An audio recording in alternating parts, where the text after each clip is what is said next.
Hello everyone, welcome back to my channel. तो मेरा नाम ओशिन जैन है। आप सभी का मेरे इस प्यारे से यूट्यूब चैनल में स्वागत है। हम पेपर 1 कर रहे थे। पेपर 1 में यूनिट नंबर 4 हमने स्टार्ट की थी। ये क्लास नंबर 2 है। मैंने फर्स्ट पार्ट इसका दे दिया है। जुलाई 2018 से जून 2012 के हम सारे के सारे क्वेश्चंस करेंगे विथ डिटेल एक्सप्लेनेशन। ठीक है। ये सीरीज़ इसलिए बहुत ज़्यादा इम्पोर्टेंट है, स्पेशली सेट और असिस्टेंट प्रोफेसर के जो एग्ज़ाम होते हैं स्पेसिफिक स्टेट में करवाते हैं, जैसे कि RP assistant professor, Rajasthan assistant professor, HPPSC Haryana public service commission का असिस्टेंट प्रोफेसर। ठीक है। JRF और नेट के लिए तो इम्पोर्टेंट है ही। जो बच्चे बहुत प्रीवियस ईयर क्वेश्चन नहीं कर रहे हैं, स्किप करके जा रहे हैं, तो ये सीरीज़ और जो रह जाते हैं 2-4 नंबर से और बहुत टाइम से दे रहे हैं और उनका क्लियर नहीं हो रहा है, तो इस सीरीज़ को आपको बहुत अच्छे से फॉलो करना पड़ेगा, तभी आपका एग्ज़ाम क्लियर होगा। जिसने भी ये कंप्लीट कर लिया सीरीज़, उसका तो एग्ज़ाम क्लियर होना निश्चित है। ठीक है जी। आप मुझे अभी तक सब्सक्राइब नहीं किया है चैनल को, तो जल्दी से सब्सक्राइब कर लो। ऐसी सीरीज़ आने वाली है। जॉइन कर लेना मेरा टेलीग्राम चैनल और व्हाट्सएप और इंस्टाग्राम में भी मुझे फॉलो कर लेना। वहाँ पे मैं PDF, क्लास की नोटिफिकेशन, क्विज़, डाउट डिस्कशन और NTA की ऑफिशियल नोटिफिकेशन शेयर करती हूँ। तो अभी के अभी सब्सक्राइब करो, बेल आइकन को प्रेस करो। ऐसी ही क्लासेस आने वाली है और मेरे साथ ही प्रैक्टिस आपको करनी है। ठीक है जी। आज हम 20 क्वेश्चंस फिर से करने वाले हैं और आप स्कोर कैसे कैलकुलेट करेंगे, 1 to 19 क्वेश्चंस लिखना, उसके आगे राइट रॉन्ग जो भी हो रहा है और मार्क्स कैलकुलेट करके कमेंट सेक्शन में लिखना बिल्कुल नहीं भूलना, जिससे आपको रहेगा कि रोज़ मैं मैम की क्लास ले रहा हूँ या ले रही हूँ और उनको अपडेट कर रही हूँ। तो आप के सॉल्व भी होंगे और मैं आपसे कमेंट सेक्शन में अच्छे से जुड़ी रहूँगी। साथ में आप जो भी इम्पोर्टेंट टॉपिक्स हैं, जो कीवर्ड्स हैं, उसको भी आप लिख सकते हैं। ठीक है जी। अभी मैंने टीचिंग एप्टीट्यूड की 3 क्लासेस ऑलरेडी शेयर कर दिए हैं। रिसर्च एप्टीट्यूड के 3 क्लासेस हो गए हैं। कम्युनिकेशन का 1 क्लास हुआ है और डी डेटा इंटरप्रिटेशन की 20 लेक्चर अपलोड मैंने कर दिए हैं। ठीक है। 1 बाय 1 करो, डेली करो, तो आप पीछे नहीं रहेंगे, बैकलॉग नहीं होगा और डेली एक सिर्फ वीडियो करोगे तो कवर हो जाएगा। ठीक है जी। चलो अब अपन चलते हैं होमवर्क क्वेश्चन की तरफ।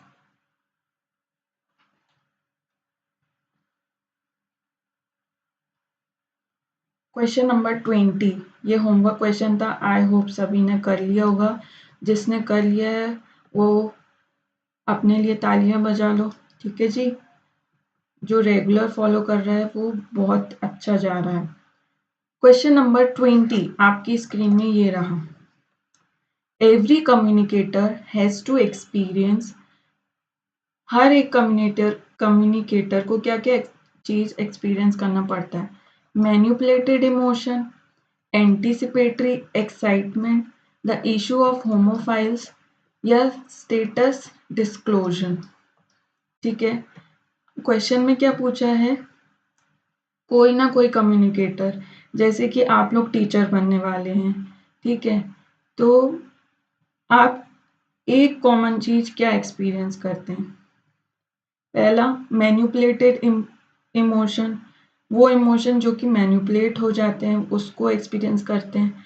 एंटिसिपेटरी एक्साइटमेंट, कि जैसे ही आप कोई भी सेमिनार या कहीं पे आप लेक्चर लेने वाले हैं, ठीक है, आपने उसके लिए बहुत अच्छे से बहुत ज़्यादा तैयारी करी है। सपोज करो आपका PSC निकल गया, ठीक है, अब इंटरव्यू देना है आपको, तो इंटरव्यू के लिए आप बहुत मेहनत कर रहे हैं, बहुत टाइम से मेहनत कर रहे हैं, तो फिर आप जब वहाँ पे पहुँचोगे तो आपकी 2 चीज़ होगी, एक तो एक्साइटमेंट भी होगा, ठीक है? और साथ में नर्वसनेस भी होगी कि मुझे अच्छे से प्रेज़ेंट करना है, जिसकी तैयारी आपने खूब करी है। ये तो एक एग्ज़ाम्पल हो गया, तो कोई भी टीचर कहीं पे भी जब देता है, तो उसको ये फीलिंग ज़रूर होती है। तो एंटीसिपेटरी मतलब आप पहले से ये महसूस कर सकते हो, ठीक है? द इश्यू ऑफ होमोफाइल्स मतलब कि सेम ग्रुप के साथ आप कनेक्ट कर लो। फॉर एग्ज़ाम्पल कि अगर आपने सपोज़ करो टीचर है, ठीक है? वो सेम कुछ कॉमन एग्ज़ाम्पल देता है बच्चे लोगों के से रिलेट करके, तो जिससे वो रिलेट हो पाएँ। होमो मीन्स कि सेम, है ना? तो इश्यू होता है कि हम सेम ही ग्रुप को अच्छे से बात करेंगे, जैसे आप कज़न लोग के साथ अच्छे से घुल-मिल के बात कर लेते हैं, ठीक है? आप अपने कलीग के साथ अच्छे से बात कर लेते हैं, लेकिन स्ट्रेंजर के साथ नहीं कर पाते, तो ये एक इश्यू है। स्टेटस डिसलोकेशन, ठीक है? उसका लोकेशन अलग हो गया तो वो। तो देख लेते हैं इसका अपन।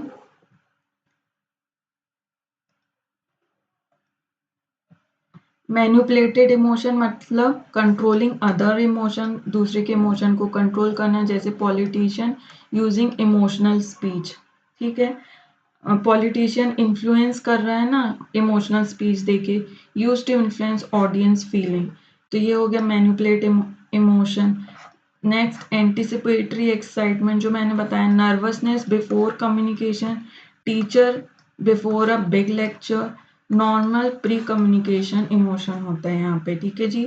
इश्यू ऑफ होमोफाइल जैसे कि मैंने बताया, कम्युनिकेशन अमंग सिमिलर पीपल से आप कम्युनिकेट करते हो, जैसे कि टीचर यूजिंग लोकल एग्जाम्पल्स, इससे क्या होगा, इम्प्रूव होगा अंडरस्टैंडिंग की, कम्युनिकेशन इशू होगा। और फिर लास्ट क्या है, स्टेटस डिसलोकेशन, टेम्पररी शिफ्ट हो गया आपकी हायरार्की में, ठीक है? Student questioning teacher cause imbalance in role, कि आप पहले सुपरवाइजर थे फिर टीचर हो गए, ठीक है? तो ये अब ये जो 3 चीज़ हैं, ऐसा नहीं है कि ज़रूरी नहीं है कि सभी के साथ हो, सिर्फ एंटिसिपेटरी एक्साइटमेंट है जो हर किसी के साथ होती है, इसलिए इसका राइट आंसर क्या, ऑप्शन नंबर 2। जैस इसमें दिया है टीचर हो, स्पीकर हो या प्रोफेशनल हो, वो एक्सपीरियंस करता है certain level of anticipatory excitement before communicating. इसका मतलब इमोशनल स्टेट है ऑफ ईगरनेस और nervousness before delivering a message which influence how the communicator prepare and present the message, ठीक है जी। चलो next question, question number 21। The main objective of student evaluation of teachers are, अब इसमें क्या पूछा है इसको ध्यान से देखना अपन को।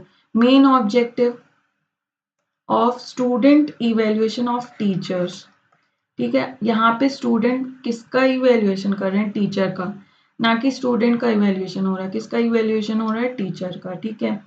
To gather information about student weakness, to make teachers make teaching seriously, teachers teaching को सीरियसली लें, to help teachers adopt innovative method of teaching, to identify the area of further improvement in teacher traits, ठीक है? तो ये जो 3 option है इसमें किसके बारे में बात हो रही है, टीचर की इवेल्युएशन, और जो फर्स्ट ऑप्शन है यहाँ पे बात हो रही है स्टूडेंट की इवेल्युएशन के ऊपर, ठीक है जी। तो राइट ऑप्शन क्या हो जाएगा अपना, B C D is the right answer. ये देख लो, main objective of student evaluation of teacher are to improve the quality of teaching and enhance teachers effectiveness, not to access student. Question समझ में आया, उसके अकॉर्डिंग आंसर देना अपन को। तो पहला में क्या है, स्टूडेंट पे फोकस करा गया है फर्स्ट ऑप्शन में।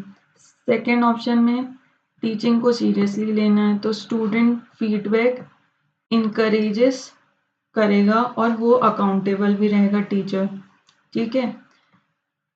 फीडबैक ही एक जरिया है जिससे टीचर मोटिवेट रहेंगे और अपने मेथड्स को इम्प्रूव करेंगे।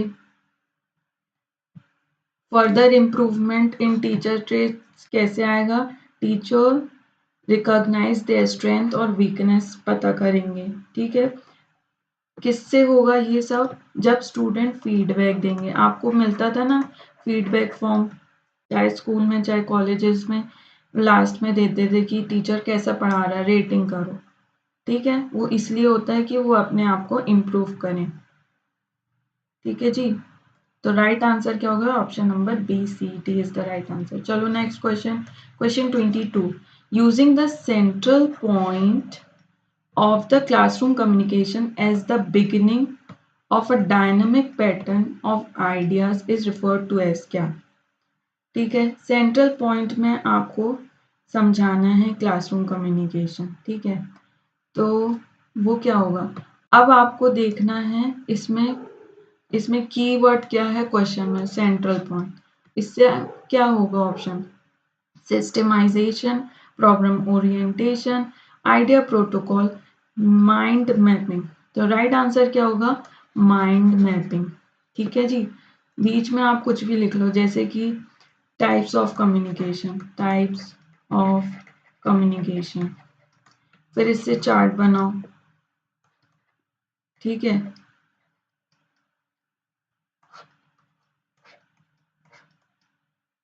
अब ये आप मुझे कमेंट में बताएंगे टाइप्स ऑफ कम्युनिकेशन क्या होता है, ठीक है जी।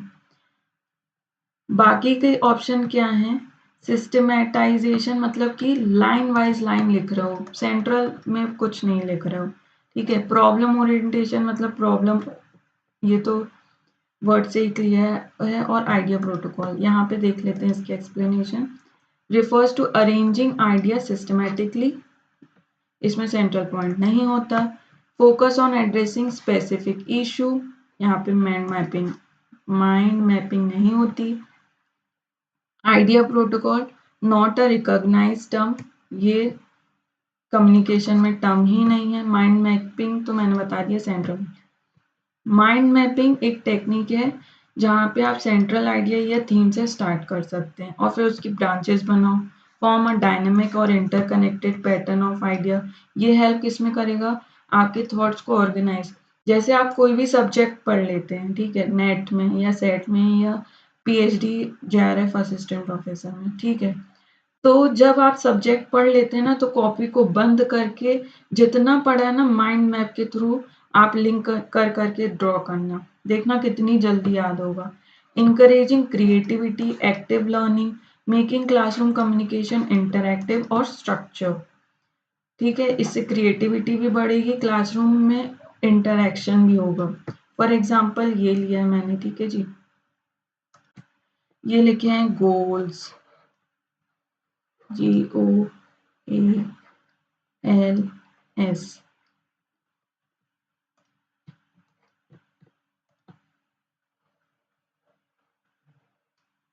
2025 के गोल्स क्या हैं? तो आपको क्रिएटिव बनना है, स्पिरिचुअल बनना है, ठीक है, फैमिली फ्रेंड्स पे ध्यान देना है, ये लाइफ गोल हैं।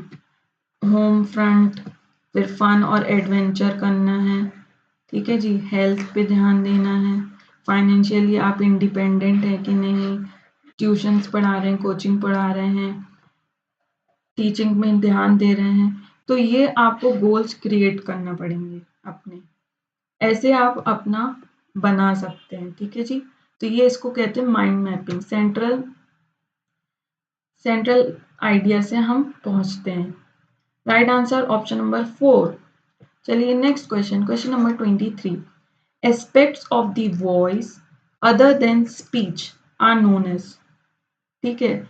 वॉइस के जो अलग अलग एस्पेक्ट होते हैं वो क्या है?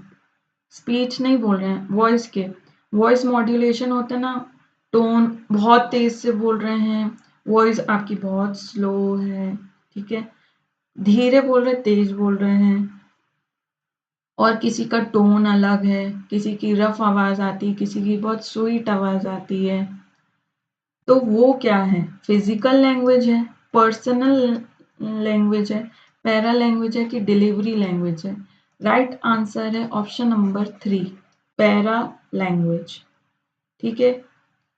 देखते हैं यहाँ से। देखो फिजिकल लैंग्वेज क्या होता है, refers to body language, physique और जेस्चर नॉट वॉइस।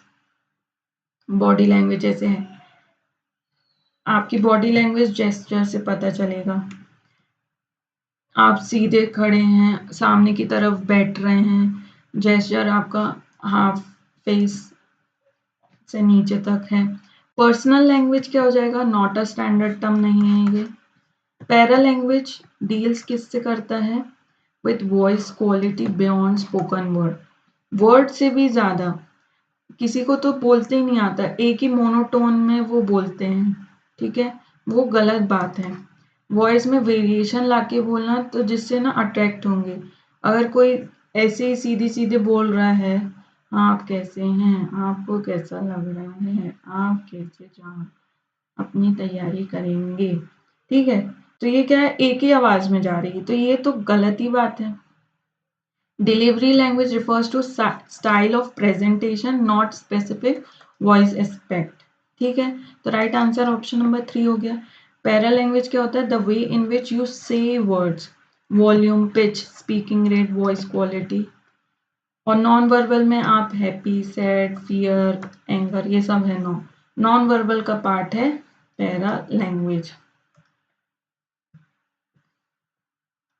ठीक है, राइट आंसर ऑप्शन 3 है। ये नॉन वर्बल का पार्ट है, जहाँ पे tone, pitch, volume, speak of speaking, pauses कितना ले रहे हो, इंटोनेशन, ये सब आएगा। जो आपको वॉइस को, आपके बिहेवियर को, वो सब आपके एटीट्यूड, सब उस पर डिपेंड करता है। क्या बोल रहे हो उससे मतलब नहीं, कैसे बोल रहे हो उससे मतलब है। चलिए next question, question number 24।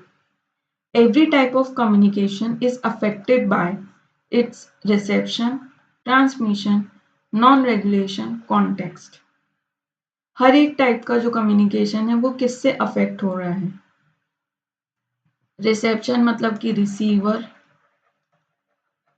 Transmission मतलब कि एक कम्युनिकेशन चैनल में एक जगह से दूसरी जगह पहुंचाना। नॉन रेगुलेशन इसका पार्ट नहीं है। कॉन्टेक्स्ट, किसके संदर्भ में आप बात कर रहे हैं, किस कॉन्टेक्स्ट में आप बात कर रहे हैं। Every type of communication is affected by its context. आप बोलना कुछ चाह रहे हैं और इशारों में आपने बोल कुछ और दिया, समझ में आ रहा है।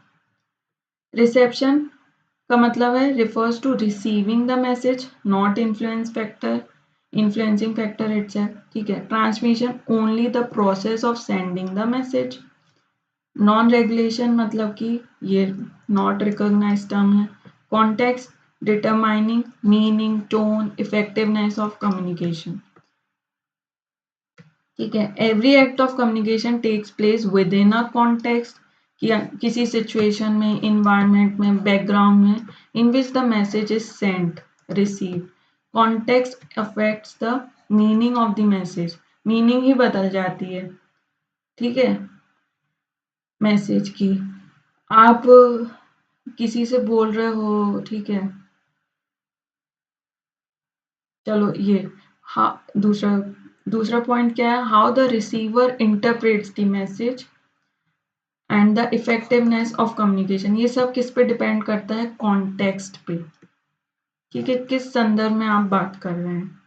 तो राइट आंसर क्या हो जाएगा, ऑप्शन नंबर 4। चलिए next question, question number 25। Attitudes, action, appearances in the context of classroom communication are considered as. एक आप में एटीट्यूड आता है ना, जैसे कि प्रियंका चोपड़ा, वो एटीट्यूड से आती है, बात करती है, उसके बात करने से ही वो बहुत ज्यादा फेमस है।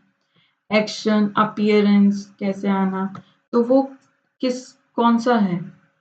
Option 1 verbal, option 2 non verbal, option 3 impersonal और ऑप्शन 4 इरेशनल।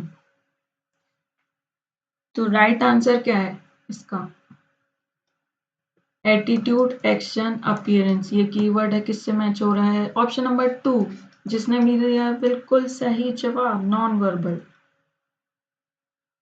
वर्बल मतलब कि spoken words, written words, spoken words. Non verbal मतलब एक्सप्रेशन, जेस्चर, ठीक है। इम्पर्सनल इम्पर्सनल मतलब डिटैच कर दिया है, पर्सनल नॉट पर्सनल, यहाँ पे अनरिलेटेड टर्म है, और इररेशनल मतलब अनरीजनेबल। ठीक है जी। In classroom communication element such as attitude, action, appearances convey meaning without the use of words. Non-verbal communication, these include body language, gesture, posture, facial expression, dress, appearance, tone और attitude। ठीक है जी।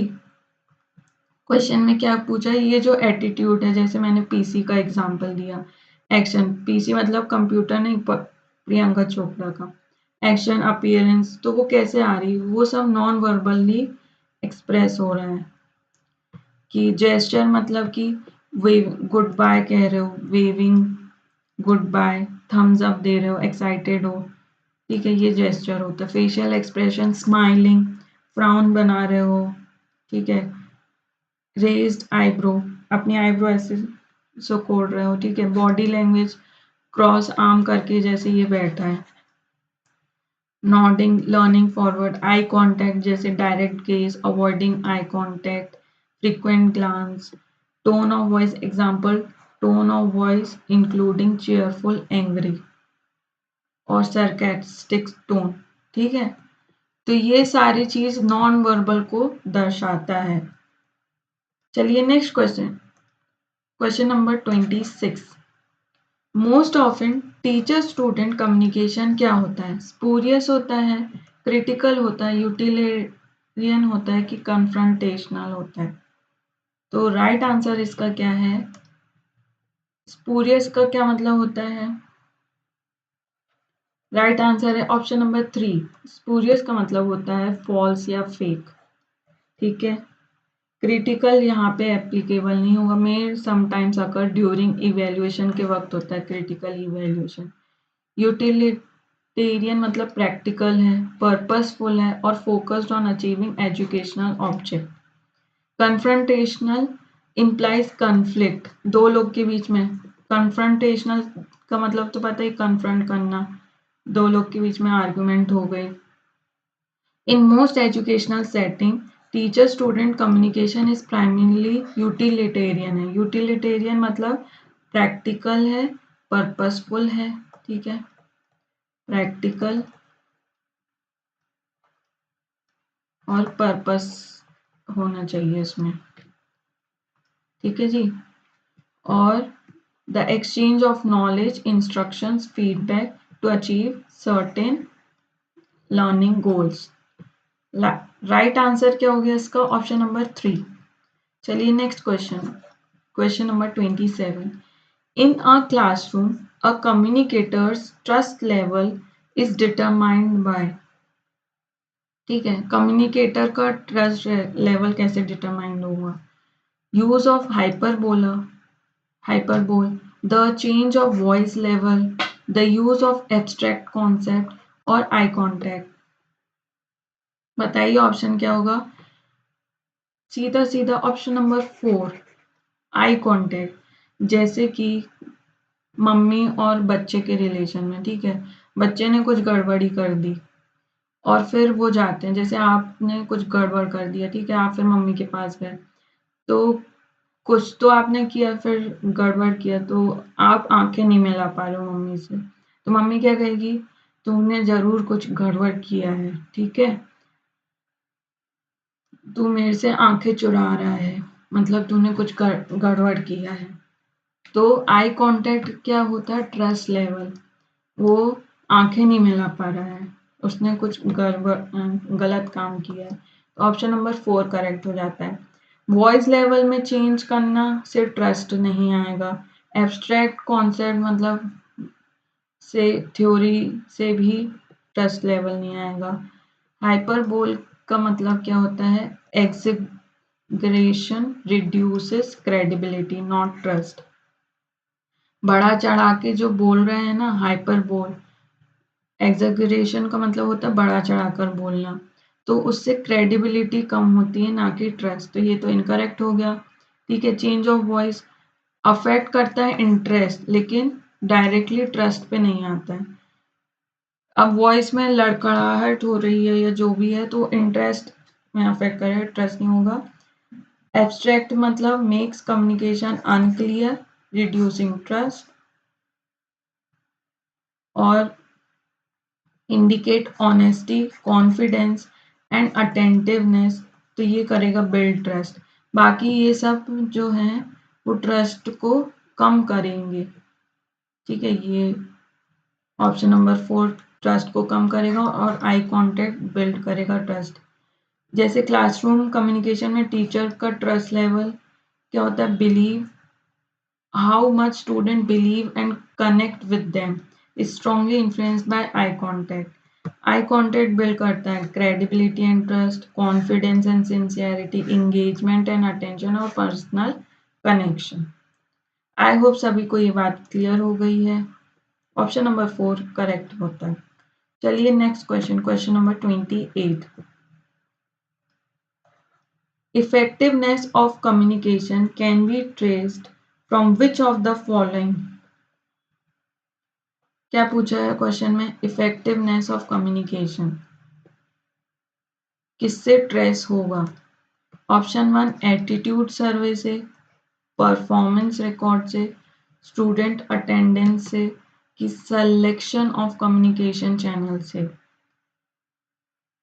कि देखो हमको कैसे पता चलेगा कि ये कम्युनिकेशन इफेक्टिव है, तो राइट आंसर क्या होता है, एटीट्यूड सर्वे किया है वहाँ पे, ठीक है, परफॉर्मेंस रिकॉर्ड करी है, स्टूडेंट का अटेंडेंस लिया है, इन सब से पता चलेगा कम्युनिकेशन इफेक्टिव है।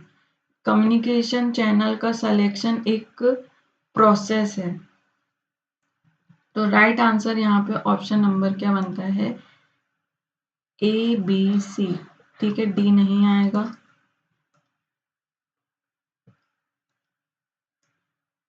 डी क्यों नहीं आएगा, दिस इज अ मीन्स और method of communication not an indicator of effectiveness.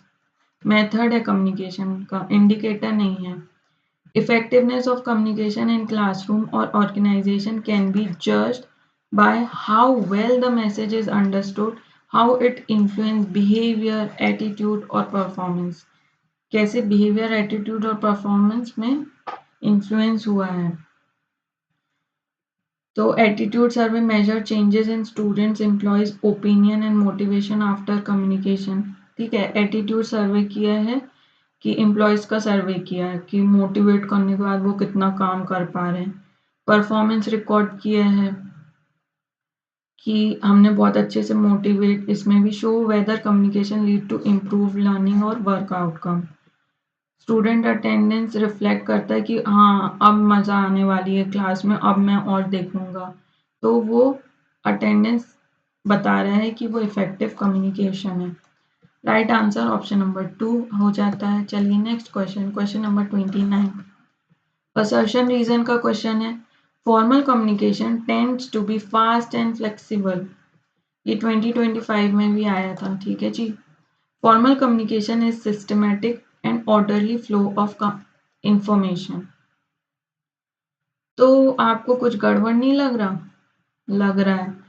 Formal communication fast और फ्लेक्सिबल है। एक तो इतनी हायरार्की होती है उसमें, ठीक है, बहुत सारे लेवल्स होते हैं, तो उसमें फास्ट होगा क्या? नहीं, स्लो होगा। फ्लेक्सिबल होगा क्या? नहीं, रिजिड होगा। तो ये क्या हो जाता है? फॉल्स हो जाता है। ठीक है जी। फॉर्मल कम्युनिकेशन इज सिस्टमैटिक है और orderly flow of information, order में फ्लो है, फर्स्ट सेकंड थर्ड, जंप नहीं करेंगे, ठीक है, तो वो ये हो जाती है true. First is false, second is true, option number 4 is correct. ठीक है जी। तो फॉर्मल कम्युनिकेशन फिक्स चेन होती है, जहाँ पे कमांड और रिटर्न प्रोसीजर होता है, तो स्लो और रिजिड होती है, ना कि फास्ट और फ्लेक्सिबल। तो इसलिए ये फॉल्स होता है। ट्रू क्यों होगा? क्योंकि formal communication move through a official channel in structured manner, तो ये ट्रू हो जाएगा। राइट आंसर है ऑप्शन नंबर 4। चलिए next question, question number 30।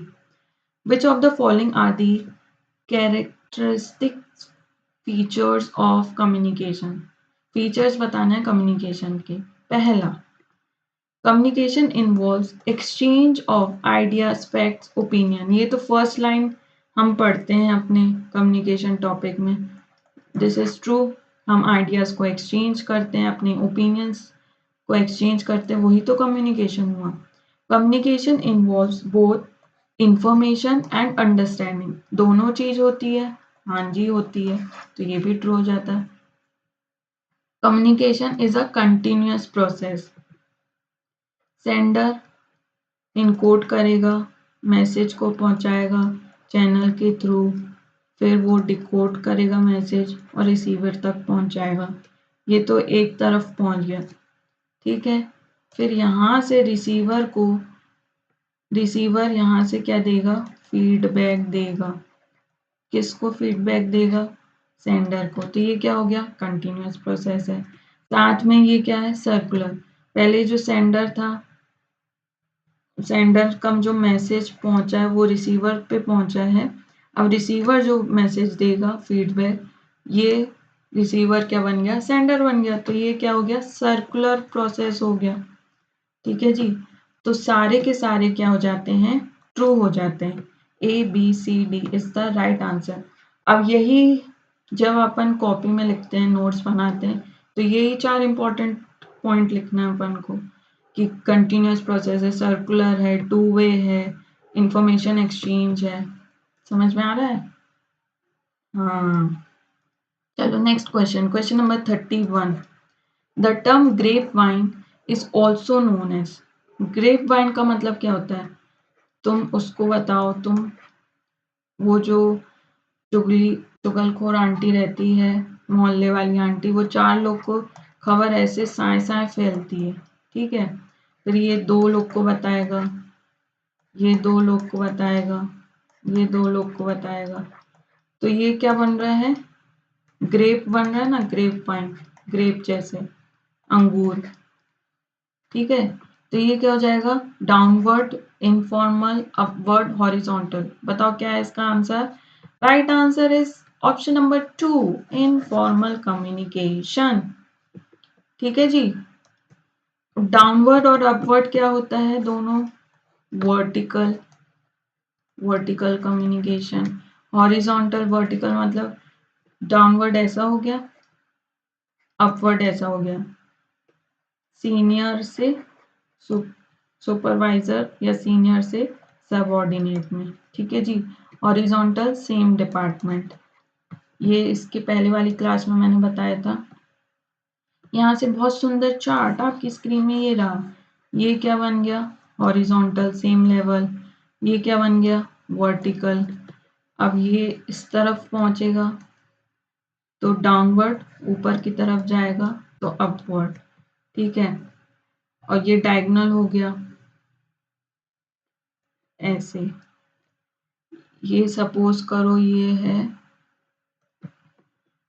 Commerce का, ये है साइंस डिपार्टमेंट, ठीक है। तो साइंस की जो सुपरवाइजर है वो किससे बात कर रही, कॉमर्स की जो सुपरवाइजर है वो साइंस के टीचर से बात कर रही। तो ये हो गया टीचर, ये हो सुपरवाइजर, ये हो गया सॉरी ये प्रिंसिपल, ये सुपरवाइजर और ये हो गया टीचर, ठीक है ऐसे। तो ये हो गया डायगोनल कम्युनिकेशन। समझ में आ गया। ग्रेप वाइन का मतलब being unofficial, spontaneous, transferring information quickly, rumours से पहुंचता है, words of mouth, flowing in any direction, not limited to hierarchy. ये सारे इंपॉर्टेंट पॉइंट हैं। चलो नेक्स्ट क्वेश्चन, क्वेश्चन नंबर 32 आपकी स्क्रीन में ये रहा। Which of the following is not a principle of effective communication? कौन सा इफेक्टिव कम्युनिकेशन नहीं है। पहला परसुएसिव एंड कन्वीनियंसिंग डायलॉग। तो ये परसुएसिव का मतलब इन्फ्लुएंस करना, अच्छा है ये तो ये तो प्रिंसिपल है, इफेक्टिव कम्युनिकेशन है, ठीक है। पार्टिसिपेशन ऑफ द ऑडियंस, तो ये तो और ही अच्छी बात है कि भाई पार्टिसिपेट कर रहे हैं audience. One way transfer of information, one way है क्या, strategic use of grape wine, अगर हम इनफॉर्मल कम्युनिकेशन को स्ट्रैटेजिकली यूज करें, अपनी इम्पोर्टेंट जो इंफॉर्मेशन अपन को फैलानी है, ठीक है, उसको अच्छे से यूज करें, तो ये हो सकता है क्या इफेक्टिव? हाँ, हो सकता है। One way transfer of information, ना जी ना। क्या होता है? टू वे होता है। तो राइट आंसर क्या हो गया? Option number 3 is the right answer. ये देखो ग्रेप वाइन की picture.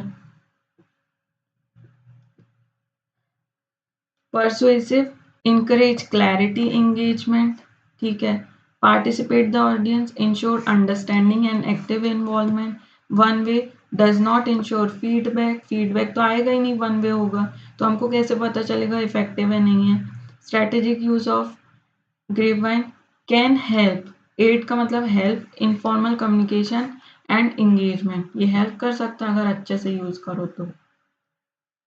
One way transfer of information is the right answer. Option question number 33 आपकी स्क्रीन में ये रहा। अगर वीडियो अभी तक बने हो, पसंद आ रही है, लाइक करना मत भूलना और दोस्तों के साथ शेयर कर देना, ठीक है जी। In communication the language is verbal code, intrapersonal, symbolic code की नॉन वर्बल कोड। लैंग्वेज क्या होती है? वर्बल मतलब कि वर्ड्स, स्पोकन या रिटन। इंट्रापर्सनल कम्युनिकेशन मतलब कि वन सेल्फ, खुद से बात करना, self talk, self realisation. Symbolic code में सब आ जाता है, वर्बल, नॉन वर्बल, ठीक है जी। और नॉन वर्बल क्या होगा? जो कि para language, body language, facial expression. तो राइट आंसर क्या होता है? बॉडी लैंग्वेज, फेशियल एक्सप्रेशन, ये सब। वॉइस वर्बल होगा कि नॉन वर्बल होगा, सिंबॉलिक होगा कि इंट्रापर्सनल?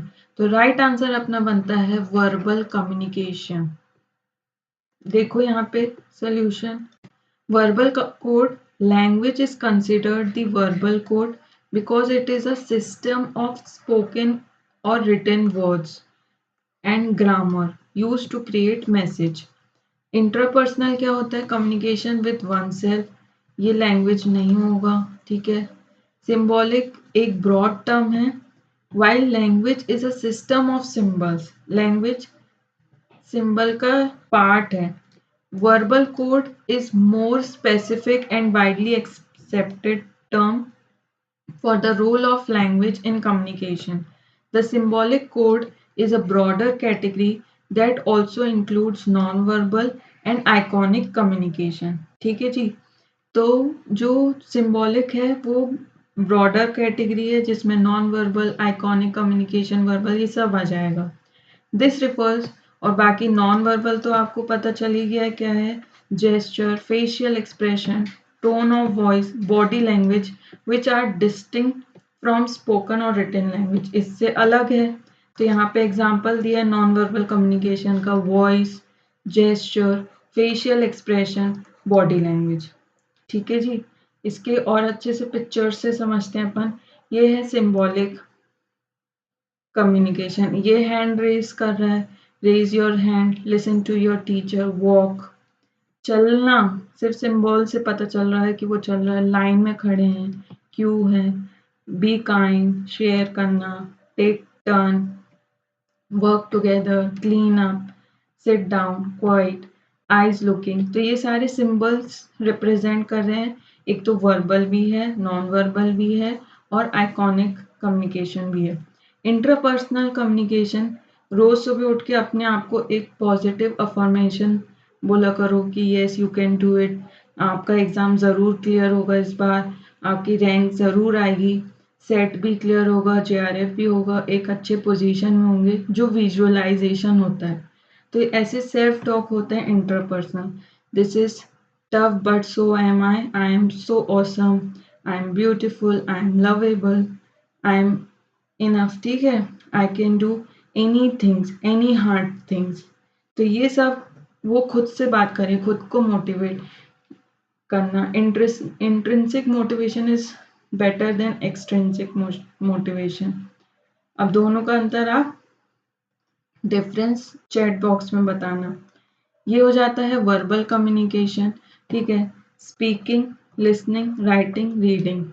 जो स्पोकन और रिटन वर्ड्स होते हैं वो क्या होंगे, वर्बल कम्युनिकेशन, ठीक है जी। Non verbal communication, gesture, facial expression, body language, eye contact, tone of voice, ये सब किस में आ जाएंगे, नॉन वर्बल कम्युनिकेशन। पिक्चर से और भी क्लियर हो गया। चलिए नेक्स्ट क्वेश्चन, क्वेश्चन नंबर 33 का आंसर क्या था, वर्बल कोड। अब जाते हैं अपन next question 34। Media, media is known as first state, second state, third state की फोर्थ स्टेट। मीडिया किस लेवल में आती है, फोर्थ स्टेट। चलिए अब इसका एक्सप्लेनेशन देख लेते हैं। The term fourth state refers to the media, media में आ जाते हैं प्रेस, न्यूज और journalism, which plays a vital role in shaping public opinion and acting as a watchdog over a government and a society. The derivation of the term arises from the traditional European concept of the three states of the realm, the, the clergy, the nobility, and the commoners.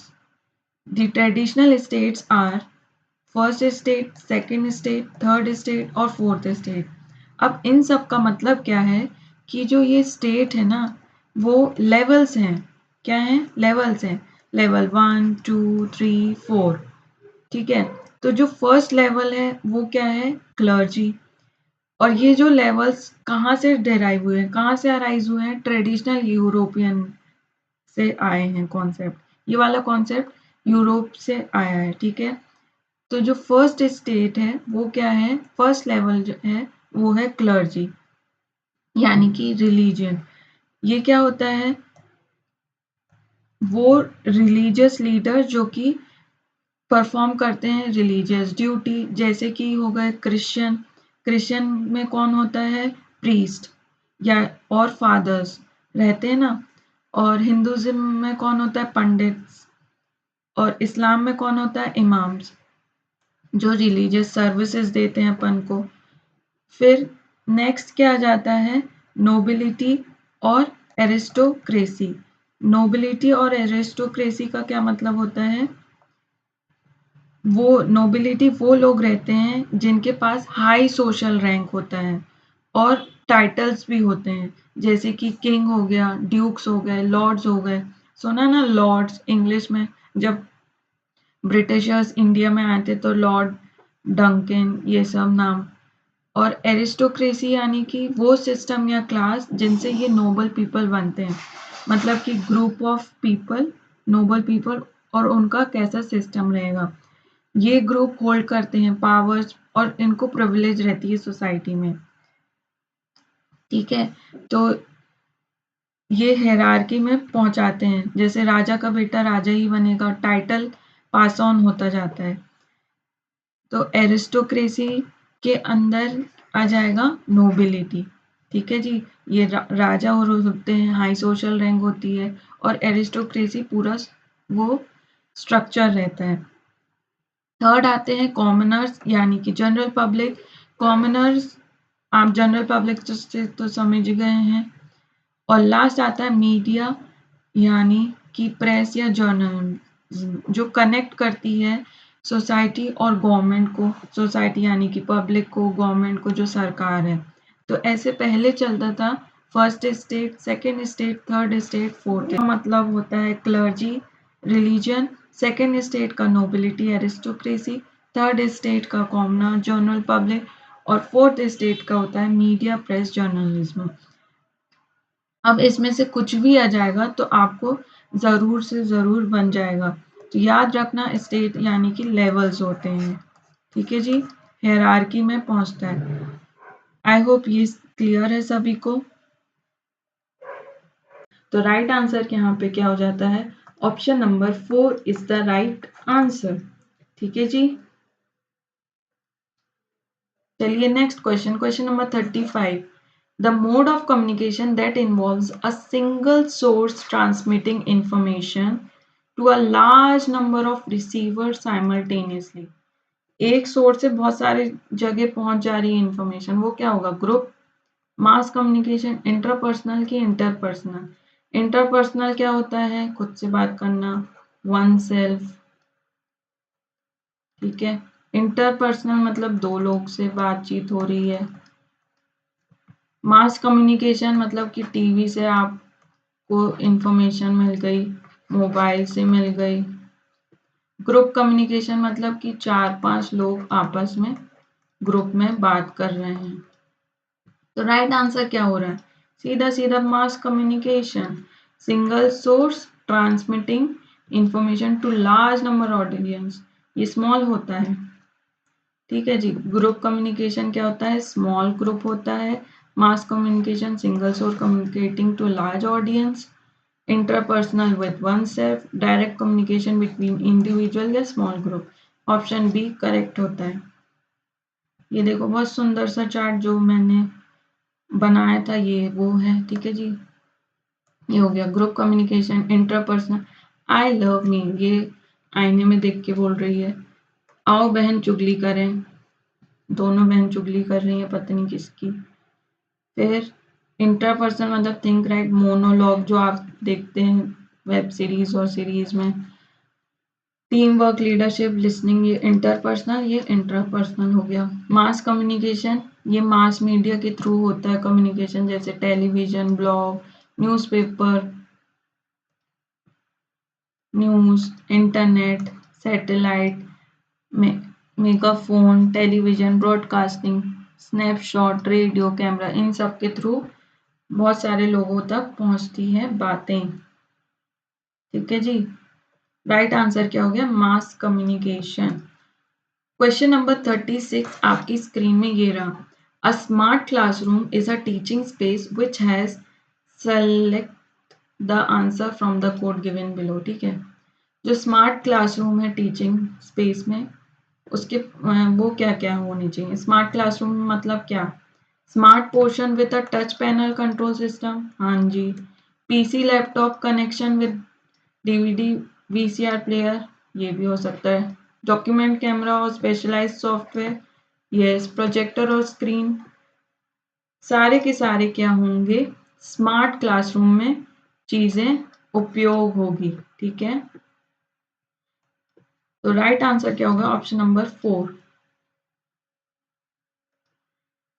यहाँ पे जो smart portion with touch panel, ये first वाली picture है.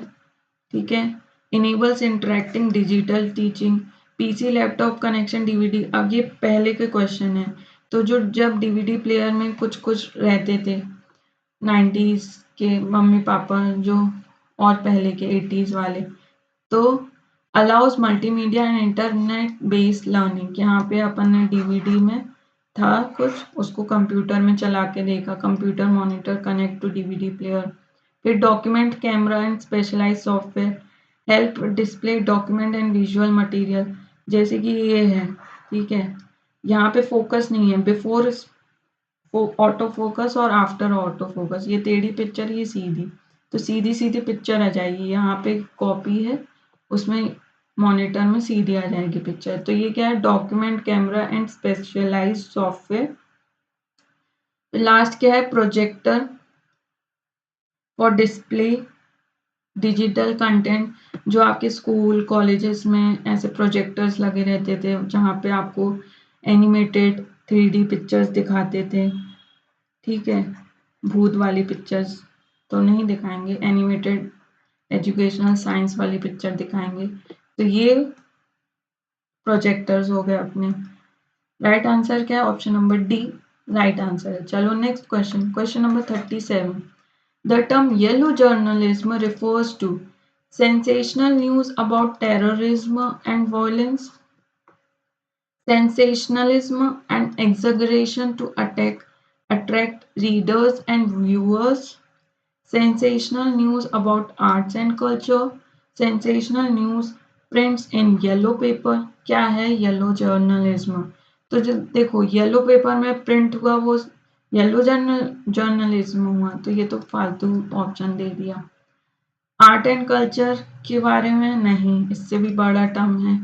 Terrorism और violence है क्या? नहीं। जो बढ़ा चढ़ा के जो न्यूज रहती है ना, न्यूज टू द पॉइंट नहीं बोलते हैं, बढ़ा चढ़ाकर बोलते हैं। एग्जैगरेशन मतलब बढ़ा चढ़ाकर, जिससे रीडर्स और व्यूअर्स का अटेंशन ग्रैब हो, तो उसको बोलते हैं येलो जर्नलिज्म। ऑप्शन बी क्या होता है करेक्ट। ठीक है जी। ये देखो, newspaper reports that are written in exaggerated way in order to shock the reader। बढ़ा चढ़ाकर लिखी हुई रिपोर्ट सनसनीखेज आपके सामने है, इतनी तेज बोलता है ये, सनसनीखेज। ठीक है, ये रिपोर्टर जो 10 बजे इतनी तेज चिल्लाता है, जो सोए हुए बच्चे हैं वो भी जग जाते हैं। राइट आंसर क्या हो गया? Option number B is the right answer. ठीक है जी। चलिए next question, question number 38। In the classroom the teacher sends the message either as words or images, the students are really. ठीक है, टीचर ने तो काम अपना कर दिया, भेज दिया। अब स्टूडेंट्स यहाँ पे क्या है? इनकोडर है, डिकोडर है, एगिटेटर है या प्रोपोगेटर है?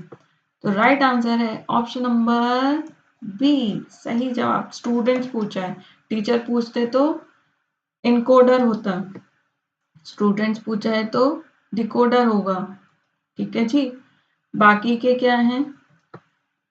Teacher encoder, student decoder. Agitator इसमें रेलेवेंट नहीं है कम्युनिकेशन प्रोसेस में। एगिटेटर मतलब persuade people to take part in political protest, नारेबाजी में ना लोगों को इन्फ्लुएंस करते हैं, वो होते हैं एगिटेटर। प्रोपोगेटर जो स्प्रेड करते हैं और प्रमोट करते हैं आइडियाज को, ये भी एप्लीकेबल नहीं है यहाँ पे। ठीक है, ये है टीचर, सपोज करो ये है स्टूडेंट। इनकोडर सोर्स, सेंडर भी बोल सकते हैं, इनकोडिंग चैनल, डिकोडिंग, और फिर आ जाता है रिसीवर, और लास्ट में रिसीवर फीडबैक देता है। ठीक है जी। राइट आंसर ऑप्शन नंबर 2 हो जाता है। चलिए next question, question number 39। In circular communication, कौन सा? Circular communication, the encoder becomes decoder when there is noise, audience, criticality, feedback। Noise मतलब कि तो ये तो इंटरप्शन है, डिस्टर्ब कर रहा है। ठीक है, ये नहीं आएगा। ऑडियंस, ऑडियंस नहीं होती है, रिसीवर होता है। ठीक है, तो ये नहीं आएगा। क्रिटिकली नहीं आएगा। फीडबैक से पता चलेगा कि इनकोडर क्या बन गया है, डिकोडर बन गया। ये मैंने शुरू में बताया, आपको एक्सप्लेन किया। ठीक है, ये बहुत अच्छा सा चार्ट है। सेंडर इनकोडिंग मैसेज, फिर चैनल आता है, फिर रिसीवर डिकोडिंग फीडबैक, और बीच में नॉइस चलती रहती है। तो आ जाते हैं लास्ट क्वेश्चन, क्वेश्चन नंबर 40, जो कि है आपका होमवर्क क्वेश्चन। अभी वीडियो को पॉज करो, क्वेश्चन को सॉल्व करो, और साथ में अपने स्कोर को शेयर करो। ठीक है, 19 में से आपको कितने स्कोर हो रहे हैं, और साथ में जो जो मैंने कहा उसको कमेंट में लिखना मत भूलिएगा। कैसा लगा मेरा ये इनिशिएटिव? देखो, सारे सेट असिस्टेंट प्रोफेसर में ये पूछ रहे हैं। मैंने नेट का यहाँ से पेपर इसलिए ही स्टार्ट किया है जिससे बेसिक लेवल के क्वेश्चन आपसे बने, क्योंकि बेसिक लेवल ही पूछते हैं उसमें। और जैसे जैसे एग्जाम हो रहा है 25 26 में, तो लेवल हाई कर दिया जा रहा है। तो कैसा लगा वीडियो? लाइक करो। ठीक है, अभी के अभी लाइक करो, कमेंट करके होमवर्क क्वेश्चन तो बताना ही है, और साथ में कुछ कॉन्सेप्ट जो आपके मन में आते जा रहे हैं वो भी लिखना। कैसा लगा मेरा इनिशिएटिव, उसके बारे में भी आप बताना कमेंट में। शेयर करो दोस्तों के साथ। अभी तक सब्सक्राइब नहीं किया तो जल्दी से सब्सक्राइब करो। Thanks for watching and listening to me. Thank you everybody. Meet you in the next video. Till then, take care. Bye bye.